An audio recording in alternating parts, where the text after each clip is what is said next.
नमस्कार साथियों, मैं अंजन शेख तिवारी रक्षा एकेडमी की तरफ से आपका हार्दिक स्वागत करता हूं। पहली बात तो पिछले कुछ दिनों से आपकी क्लासेस नहीं आ रही थी, जैसे कि मेरी भी, आनंद सर की और बाकी सभी फैकल्टी की। तो एक्चुअली में जैसा आनंद सर ने आपको बताया था कि हम छतरपुर से इंदौर की तरफ शिफ्ट कर रहे थे और इंदौर में हमें अपना ऑफिस और अपना ये टेक्निकल सेटअप लगाने में थोड़ा सा समय लग गया, जिसकी वजह से आपकी क्लासेस लेट हो चुकी थी और नहीं आ रही थी। आज से आपकी क्लासेस रेगुलर हो जाएंगी, ऑन टाइम रहेंगी जैसे पहले रहती थी। और जैसे मैं आपके साथ 4 बजे जुड़ता था, किसके लिए आपके साथ में 4 बजे जुड़ता था? मैप के माध्यम से अपना विविध का वो पोर्शन जो कि आपको फैक्ट याद हो जाए, 1 मार्क्स 2 मार्क्स में जो आते हैं सिंपल सिंपल से फैक्ट, और उसमें हम यूनिट 7, यूनिट 8, यूनिट 9 जितनी भी चीजें हैं, जो भी आपके एमपीपीएससी का जो प्री का सिलेबस है उस पर जितनी भी बातें हैं, जो भी चीजें हैं जिन्हें हम मैप के माध्यम से समझ सकते थे, पढ़ सकते हैं, जान सकते हैं और याद रख सकते हैं, उन्हीं सारी चीजों पे हम लगातार चर्चा करेंगे। अब हमारा वेदा ऑफिस भी शुरू हो चुका है और हमारी ऑफलाइन क्लासेस जो कि इंदौर में वेदा कॉम्प्लेक्स में शुरू हो चुकी हैं। तो अगर आप इंदौर में हो और आप हमारी ऑफलाइन क्लासेस को ज्वाइन करना चाहते हो, डेमो लेना चाहते हो, तो आप सुबह 8 बजे आकर क्लासेस को ज्वाइन कर सकते हो। उसके अलावा हमारी जो क्लासेस यूट्यूब पे कंटिन्यू चल रही थी, अब वो कंटिन्यू हो जाएंगी, रेगुलर हो जाएंगी। और आज की क्लास में अगर हम बात करें तो आज की क्लास में भी हम एक महत्वपूर्ण फैक्ट को लेकर आ रहे हैं।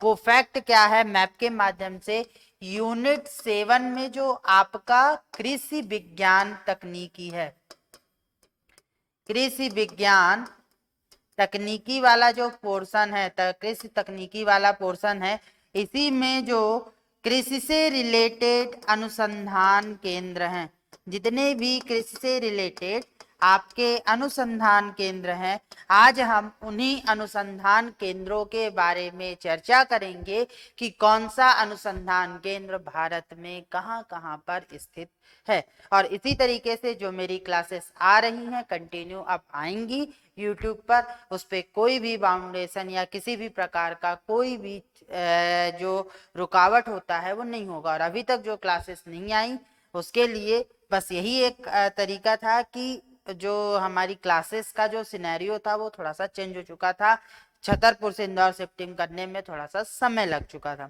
अब चलते हैं हम अपने मैप की तरफ और मैप में डिस्कस करते हैं कि कैसे हम मैप को पढ़ते थे। तो अगर आपको याद हो तो मैं एक बार बता दूं, तो मैंने बोला था कि मैप को हम कितने भागों में बांटते हैं? 4 भागों में बांटते हैं। और 4 भागों में मैप को बांटने के बाद हम क्या करते थे? उसे नॉर्थ से साउथ की तरफ, मतलब नॉर्थ से फिर हम किधर जाते थे? ईस्ट की तरफ। ईस्ट की बाद हम जाते थे साउथ की तरफ और फिर हम जाते थे वेस्ट की तरफ। तो हम एक क्लॉकवाइज डायरेक्शन में अपने पूरे मैप को पढ़ते थे। और क्लॉकवाइज डायरेक्शन में पढ़ने का रीजन भी मैं बार बार बता चुका हूं। क्यों? क्योंकि हम बचपन से क्या करते हैं, हम बचपन से घड़ी को क्लॉकवाइज डायरेक्शन में देखते आते हैं, समय देखते आते हैं, हमारी जिंदगी जो है क्लॉकवाइज पे। यदि मैं आपसे नींद में भी कहूं कि आप एक सर्कल बनाओ, तो आप सर्कल को कैसे बनाते हो? क्लॉकवाइज डायरेक्शन बनाते हो। तो उसी तरीके से हम भी जो मैप को पढ़ते हैं वो क्लॉकवाइज डायरेक्शन में पढ़ते हैं। अब शुरुआत करते हैं। मैप को पढ़ने का तरीका भी आ गया, बाकी चीजें भी हो गई। और अब जो क्लासेस आपको भूल चुकी हैं वो फिर से रिवीजन कर लो, क्योंकि एमपीपीएससी में अब क्रैश कोर्स शुरू हो चुका है। रिवीजन फास्ट होगा, चीजें जल्दी से कवर की जाएंगी। तो चलते हैं, हम अपने मैप को जूम करते हैं और आगे बढ़ते हैं और खेल खेल में चीजों को समझते हैं। तो सबसे पहले पहला क्वेश्चन आता है कि पहला चीज क्या है? जम्मू कश्मीर।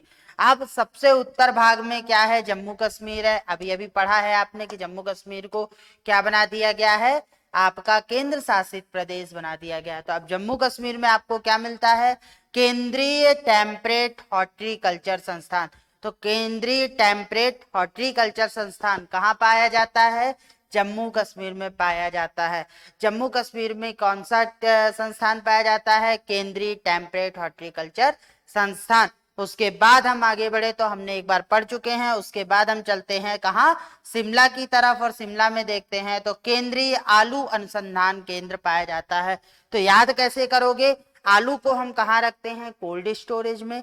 कोल्ड स्टोरेज में रखने के कारण आलू को कोल्ड स्टोरेज में। और शिमला क्या है? शिमला आपका हिमाचल प्रदेश एक ठंडा प्रदेश है। ठंडा प्रदेश है तो वहां पर आलू को रखोगे, मतलब आलू का अनुसंधान केंद्र कहाँ होगा? शिमला में पाया जाएगा। और याद कर लेना, ये सारे फैक्ट यूनिट 7 के लिए महत्वपूर्ण है। उसके बाद हम आगे चलें, आगे बढ़ते हैं तो देखते हैं राष्ट्रीय जैव उर्वरक विकास केंद्र कहाँ पर है? गाजियाबाद में। गाजियाबाद में क्या है? राष्ट्रीय जैव उर्वरक विकास केंद्र। देखो उर्वरक क्या होते हैं? उर्वरक जो मिट्टी होती है उसकी पोषक तत्व या उसकी जो क्षमता होती है उसको बढ़ा देते हैं, और उसी लिए तो राष्ट्रीय उर्वरक जैव उर्वरक विकास केंद्र कहाँ पाया गया है? गाजियाबाद में। गाजियाबाद कहाँ है?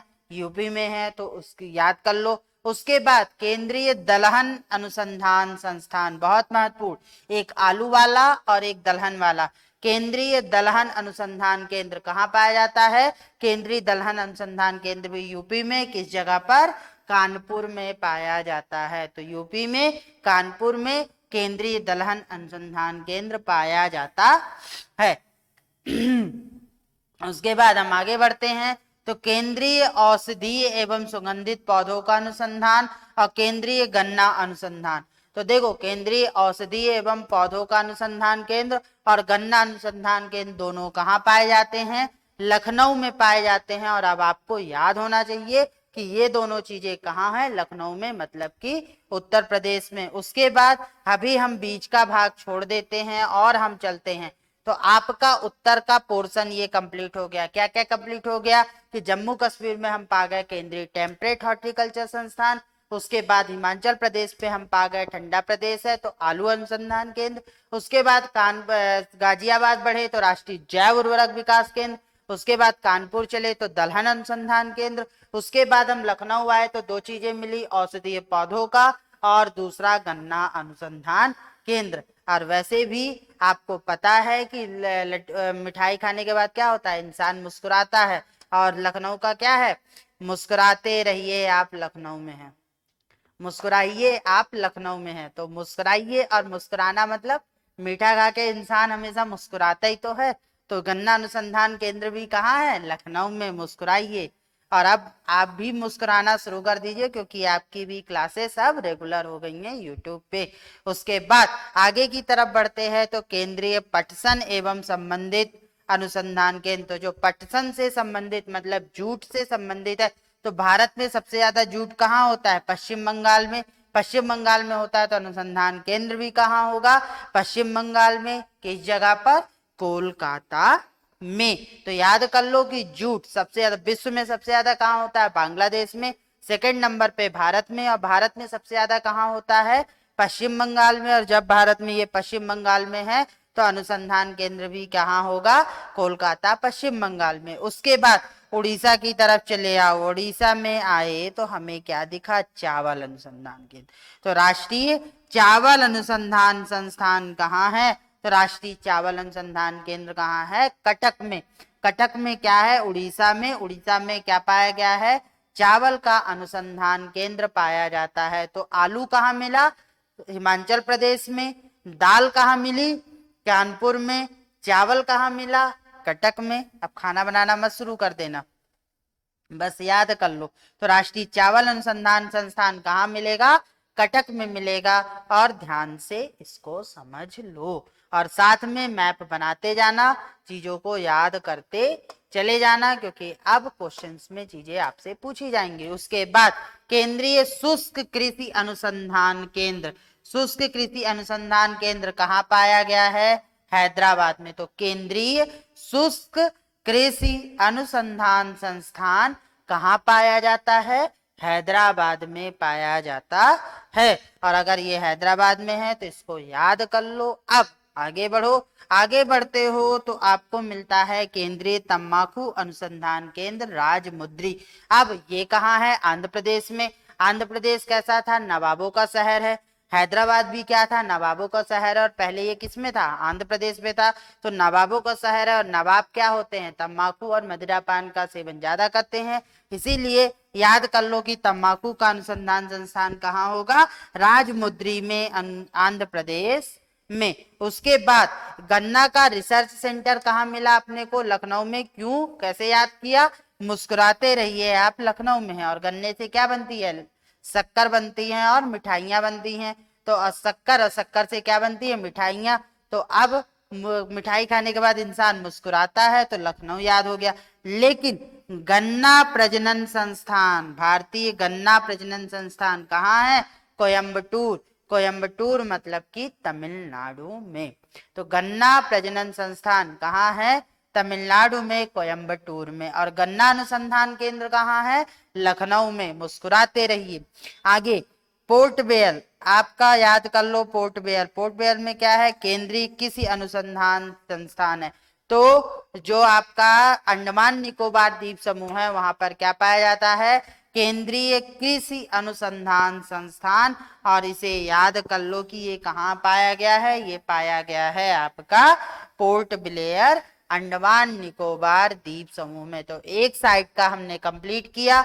अब हम चलते हैं अगले साइड की तरफ, और अगले भाग को देखें तो सबसे पहले आया केंद्रीय समुद्री मत्स्ययन अनुसंधान संस्थान कोच्चि। तो कोच्चि में क्या है, मत्स्य से रिलेटेड जो अनुसंधान संस्थान है वो कहाँ है, केरला, कोच्चि में। और मछली चावल कहाँ पसंद है सबसे ज्यादा, कहाँ के फेमस है, केरला के। तो मछली चावल जब केरला के फेमस है, तो केंद्रीय समुद्री मत्स्य अनुसंधान संस्थान भी कहाँ होगा, कोच्चि, केरला में। उसके बाद हम आगे चलते हैं, केंद्रीय सूती वस्त्र अनुसंधान संस्थान। तो केंद्रीय सूती वस्त्र अनुसंधान संस्थान दो जगह है, एक नागपुर में और एक पुणे में। और कपड़े की मिल, सबसे पहले अंग्रेजों ने कपड़े की मिल का गुजरात में और कहाँ लगाई थी, महाराष्ट्र में। और महाराष्ट्र में लगाई थी, तो महाराष्ट्र में क्या है, नागपुर, और पुणे में सूती वस्त्र का अनुसंधान क्षेत्र बना दिया गया।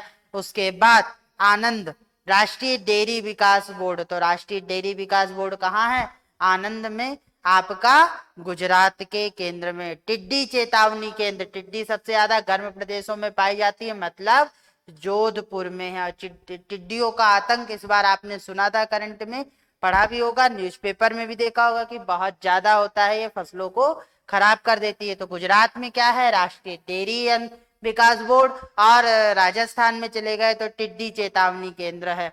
उसके बाद हम ऊपर की तरफ चले तो आपको ये दिखता है अंबिकानगर। अंबिकानगर में क्या है, राष्ट्रीय भेड़ व बैल अनुसंधान केंद्र। तो राष्ट्रीय भेड़ और बैल अनुसंधान केंद्र कहाँ है, अंबिकापुर नगर में पाया जाता है। फिर उसके बाद चौधरी चरण सिंह राष्ट्रीय कृषि विपणन संस्थान। तो कृषि से जुड़े व्यापार के लिए जो संस्थान बना है वो कहाँ बना है, जयपुर राजस्थान में बना हुआ है। उसके बाद बीच पे चले आओ तो सबसे इंपॉर्टेंट रानी लक्ष्मीबाई कृषि विश्वविद्यालय कहाँ है, झांसी में। तो झांसी में रानी लक्ष्मीबाई कृषि विश्वविद्यालय है। और अब आपके लिए होमवर्क ये है कि मध्य प्रदेश में कृषि विश्वविद्यालय कहाँ कहाँ पर है, कृषि अनुसंधान केंद्र कहाँ कहाँ पर है, ये आप बताओगे कि कहाँ कहाँ है मैप में और कमेंट के सेक्शन में।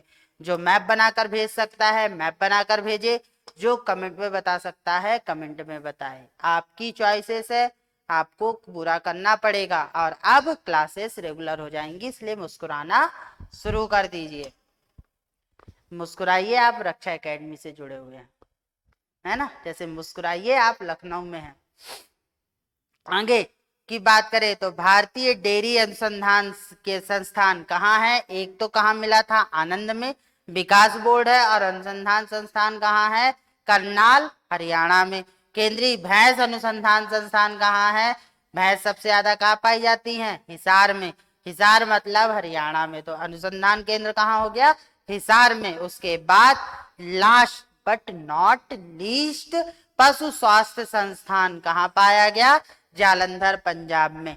तो ये कृषि से रिलेटेड आपके इंपॉर्टेंट अनुसंधान केंद्र थे, जिन्हें आप मैप के द्वारा याद करना था। और ये यूनिट 7 के कृषि विज्ञान तकनीकी जो है उसके अंतर्गत आपको पढ़ना है, समझना है और याद रखना है। इस पे सिर्फ फैक्ट आएंगे। मैप के माध्यम से कौन सा अनुसंधान केंद्र कहाँ पर है बनाइए, साथ में लेक्चर देखिए और ड्रा कीजिए। आज की क्लास में इतना ही। नेक्स्ट क्लास में हम एक बार फिर आपके साथ जुड़ेंगे नए मैप, नए फैक्ट और नई चीजों के साथ। तब तक आप पढ़ते रहिए, मुस्कुराते रहिए और जुड़े रहिए। धन्यवाद।